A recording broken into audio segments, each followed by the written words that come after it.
জীবনে যে কোনো জিনিস আপনি শুরু করলে সেটা সহজে হাল ছেড়ে দেবেন না। আপনি লেগে থাকুন, চেষ্টা করুন। সবাই পারলে আপনি পারবেন না কেন? শুধু এতটুকু চিন্তা করবেন যে সবাই যদি পারে আমাকে পারতে হবে। কেউ 2 দিন আগে পারবে, আমি কয়দিন পরে পারবো, তো আমাকে পারতেই হবে। এই মন মাইন্ড, এই চিন্তা চেতনা নিয়ে যদি আপনি কাজ করে যান, তাহলে আপনি অবশ্যই যে কোনো কাজে সফল হবেন। হতাশ হবেন না কখনো। আপনি সঠিকভাবে কাজ করবেন, সঠিক ওয়েতে কাজ করবেন এবং সাহস নিয়ে সামনের দিকে এগিয়ে যাবেন। সফলতা আসবে,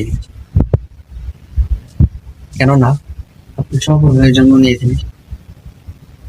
আপনি মানুষ সৃষ্টি সেরা যে সব সফলতা আপনার ভিতর, কারণ আপনার দ্বারা সকল কিছু আল্লাহ তাআলা যা সৃষ্টি করেছেন আপনার দ্বারা নিয়ন্ত্রিত।